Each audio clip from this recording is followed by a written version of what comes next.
Did you know the first Englishman to reach Japan, William Adams, was granted samurai status? Yeah, crazy. What a story. It is. We're diving into the life of William Adams, Uh-huh. also known as Mira Anjin, meaning the pilot of Mira, Right. a man who went from a small English town to becoming a trusted advisor to the shogun himself.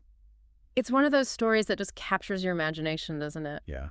It speaks to a time when the world felt much larger and the journey to the Far East was fraught with peril. hmm Adams arrived in Japan in 1600, not as part of some grand expedition, Right. but as the sole survivor of a 5-ship Dutch fleet that endured unimaginable hardships. Right. His ship, the Leaf Day, meaning love in Dutch, was the only one to make it, Wow. barely limping to shore after years at sea. Yeah. To think, this all started back in 1598 when Adams joined this Dutch fleet, hoping to find fortune in the East Indies. And this is where the story takes its first unexpected turn. They set out from the Netherlands with their sights set on trading for silver in South America, Okay. then perhaps some spices in the Moluccas, Uh-huh. and then finally back home. Right. Japan wasn't even on their radar. But fate, as we'll see, had other plans for them. So before we get into his samurai rise, Sure. let's set the stage. Yeah. Who was William Adams before he found himself shipwrecked in Japan? Well, he was born in 1564 in Gillingham, Kent, England. Okay. His father died when he was only 12. Oh. So he began an apprenticeship in a shipyard. Oh, wow. Imagine, at 12 years old, already immersed in the world of shipbuilding, learning about astronomy, navigation, Right. all the skills needed for a life at sea. That's incredible. So essentially, he was learning the ropes from a very young age. Exactly. Yeah. And this experience shaped him profoundly. Mm-hmm. It laid the foundation for his skills as a pilot, Yeah. skills that would later prove crucial in Japan Right. after completing his apprenticeship. Okay. He honed his skills further, even serving in the English Royal Navy, Wow. fighting against the Spanish Armada. He was already a seasoned sailor then, Yeah, even before joining that fateful Dutch fleet. indeed. He was drawn to the booming spice trade, like many during that era. Yeah. This Dutch fleet offered him a chance to use his navigation skills, explore new lands, and of course, the potential for great riches. It all sounds quite adventurous, Uh-huh. but the sources you've shared paint a very different picture of that voyage. Right. It was absolutely brutal. You're right. The reality was far from glamorous. Yeah. Think months at sea, cramped quarters, unpredictable weather, dwindling supplies. Yeah. They faced near mutiny due to food shortages and then got trapped for months in the Strait of Magellan. That's the passage at the southern tip of South America, right? Yes, notorious for its treacherous currents and icy winds. Yeah.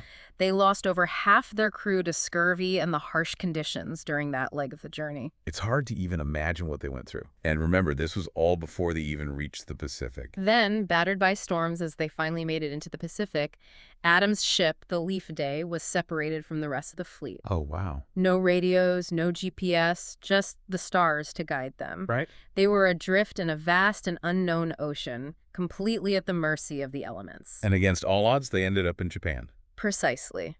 In 1600, they landed, weak, in desperate need of repairs, and completely unaware of the profound impact their arrival would have on both their lives and the future of Japan. Now, this is where the story gets particularly interesting. Yeah. Here they are, strangers arriving on the shores of a country that at this time was largely closed off to the outside world. Right. And they weren't exactly met with open arms, were they? No, not exactly. Yeah. While initially treated with curiosity, they were soon accused of piracy. Oh.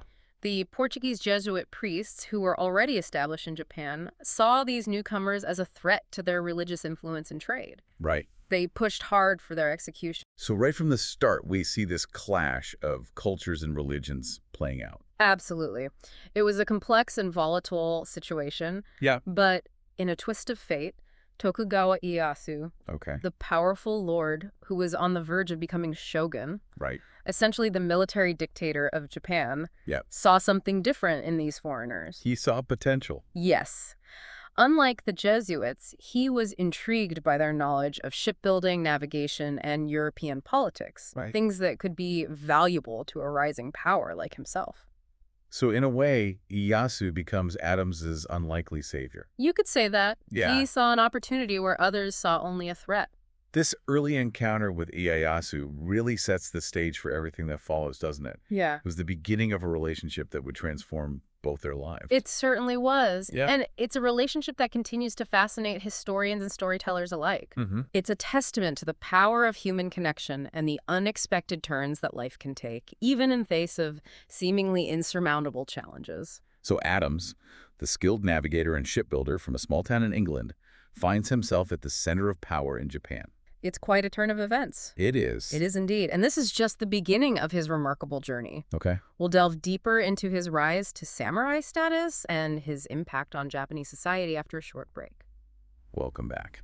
Before we move forward with Adams's rise to samurai and his impact on Japanese society, let's pause and consider how remarkable this turn of events really is. Yeah. We're talking about a time when Japan was largely isolated from the rest of the world. Right. For Adams to not only survive, but thrive in such a different culture is a testament to his adaptability and resilience. It's true. We often hear about explorers and adventurers imposing their will on new lands. Right. But Adam's story seems different. Yeah. He seems to have embraced Japanese culture while still holding on to his English identity. That duality is what makes his story so fascinating. He was a bridge between two worlds, navigating cultural differences with remarkable skill. Yeah. This becomes even more apparent when we look at his role in shaping early Japanese trade with Europe. Okay. Remember, at this time, Japan was cautious about foreign influence, especially from the Catholic powers like Spain and Portugal. Right. So how did Adams, an Englishman, navigate these religious and political tensions to become a key player in Japanese trade? Well, I mean, it sounds like it must have been a delicate balancing act. It was. Yeah. Tokugawa Ieyasu, who by this point had solidified his position as shogun, Right. was keen to expand trade but wary of foreign influence. Yeah. He needed someone he could trust to navigate these complexities, and Adams proved to be that person. So Ieyasu recognized that Adams, as a Protestant, Yeah, posed less of a threat than the Catholic power. precisely. Adams was a valuable intermediary. Right. He could communicate with the Europeans, understand their motivations, and advise Ieyasu on how to leverage trade for Japan's benefit. So how did Adams actually go about establishing these trade relationships? Whoa. Did his English background help or hinder his efforts? It's fascinating, really. Yeah. Even while serving the shogun, he never forgot his English roots. Right. In 1605, after years of no contact with his homeland, he saw an opportunity. Okay. A Dutch ship was preparing to set sail for the West, and Adams seized the chance to send a letter back to England. A message in a bottle, hoping to reach his fellow countrymen. Exactly. In his letter, he described the potential riches of Japan, Oh, wow. urging England to establish trade relations. Okay. He even suggested that the Dutch were already making a fortune, Oh.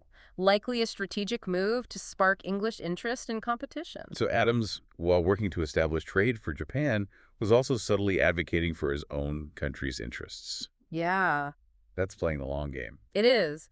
And his letter did eventually reach England, sparking interest from the English East India Company. Wow. However, remember that Ieyasu already had a relationship with the Dutch. Right. He had to be strategic about allowing another European power into the mix. Ieyasu was a shrewd leader, wasn't he? Oh, yeah. He wouldn't just hand over trading rights without carefully considering the implications. Absolutely. He was a master strategist. Right. He understood the power of competition. By allowing both the Dutch and the English to trade, Yeah. he could play them against each other, Right. ensuring the best deals for Japan. And Adams, with his understanding of both European and Japanese cultures, was in a unique position to advise Ieyasu on these matters. He was instrumental. Yeah. In 1609, a Dutch fleet arrived in Japan, Okay. and Adams helped them secure trading rights and establish a factory in Hirado, Right. marking the beginning of a long and profitable relationship between Japan and the Netherlands. It's amazing how he was able to leverage his unique position to shape the future of trade in the region. It really highlights the impact one individual can have on the course of history, especially during times of great change. Yeah. But it wasn't just the Dutch and the English that Adams had to contend with. Right. The Spanish, with their Jesuit missionaries, already had a presence in Japan. But as we discussed earlier, their influence was waning, wasn't it? Yeah. They had overplayed their hand by trying to convert the Japanese en masse, raising suspicions among the ruling class. Exactly.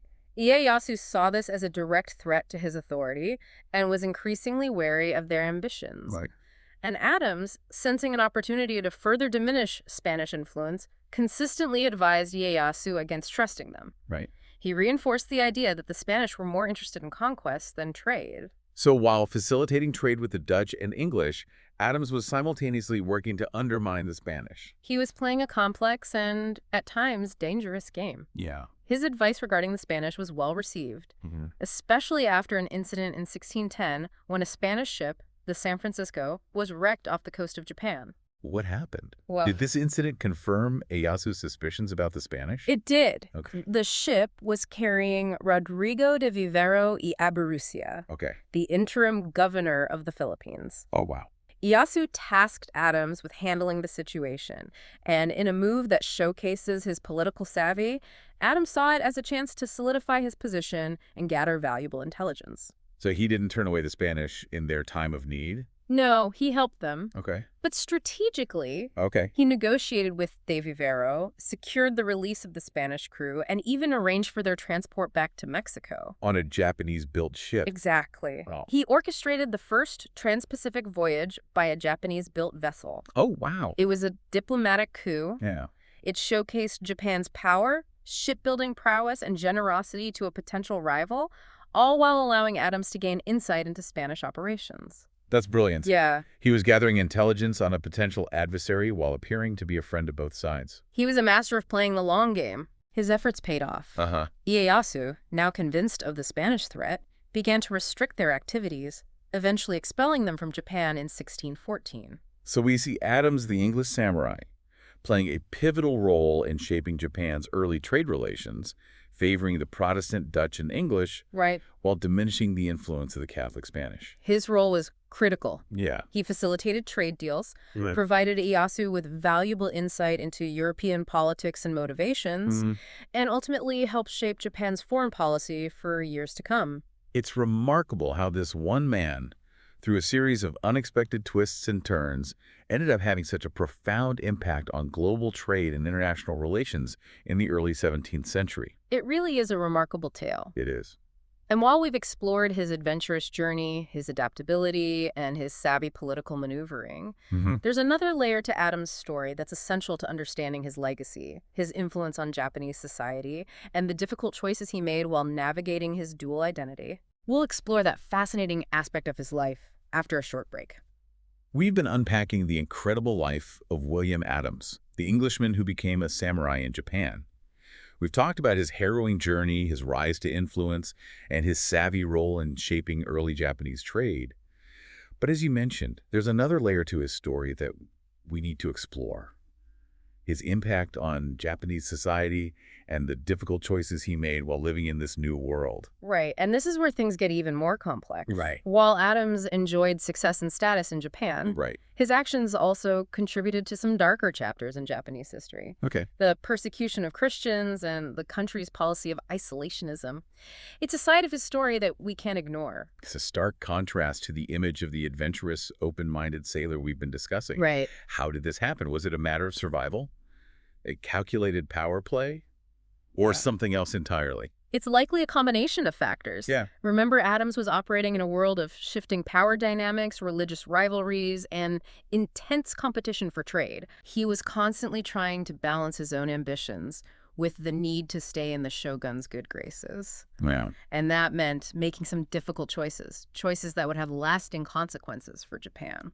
So he made compromises along the way. Compromises is one way to put it. Yeah. He actively encouraged the persecution of Christians, likely seeing it as a way to please Ieyasu and limit the influence of the Portuguese and Spanish, who, as you know, were Catholic powers. But wasn't there some suggestion that Adams himself had converted to Christianity at some point? There's some evidence suggesting he may have feigned conversion to Catholicism early on, perhaps as a survival tactic.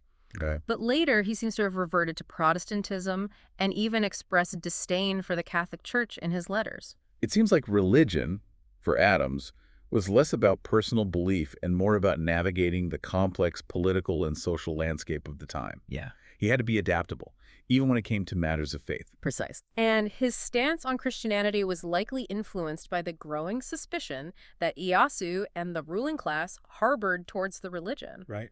By aligning himself with this view, Adams could solidify his position and influence. It's a fascinating example of how religion and politics were intertwined during this period. Yeah.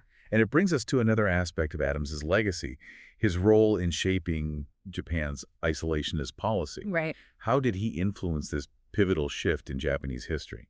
He advised the shogun to restrict foreign trade and limit contact with the outside world. Wow. It's likely he saw this as a way to protect Japan from being exploited or colonized by European powers, especially given what was happening in other parts of Asia at the time. Right? He had witnessed firsthand the aggressive expansion of European empires and may have genuinely believed that isolation was the best way to preserve Japan's independence and cultural identity. So in a way, he was trying to safeguard the very country that had welcomed him, using his knowledge of European ambitions to protect Japan from potential threats.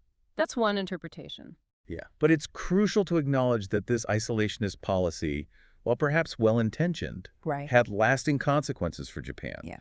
It stifled innovation, limited cultural exchange, and ultimately contributed to the country's decline in power on the global stage. Right. It's a reminder that even seemingly positive actions can have unintended and often negative consequences. It certainly adds another layer of complexity to Adam's story. Yeah. It challenges us to think critically about historical figures, recognizing their achievements while also acknowledging the complexities and contradictions inherent in their actions. Right. He was both a bridge between cultures and a contributor to Japan's isolation. Yeah. He embraced Japanese society while also playing a role in shaping policies that limited its interaction with the outside world. Exactly. And it's these very contradictions that make his story so compelling. Yeah. It's a reminder that history is not just a collection of names and dates, but a tapestry woven with ambition, compromise, and the enduring power of human connection, even across vast cultural divides. Adams's story, even centuries later, continues to resonate with us. It's a tale of adventure, resilience, and the unexpected turns that life can take. It forces us to confront the complexities of cultural exchange, Right. the dangers of assuming our own superiority, and the lasting impact of individual choices on the course of history. It's a story that raises more questions than it answers, which is perhaps its greatest strength. And as we conclude our deep dive into the life of William Adams, the English samurai, we're left with this thought. If you were in Adams' shoes, would you have returned to a familiar life in England? Right. Or embraced a new destiny in a completely different world, even if it meant making difficult compromises along the way? It's a question worth pondering. It is. A testament to the enduring power of Adam's story and its ability to challenge our understanding of history and human nature. It certainly is. Thanks for joining us on this fascinating journey. Until next time, keep diving deep.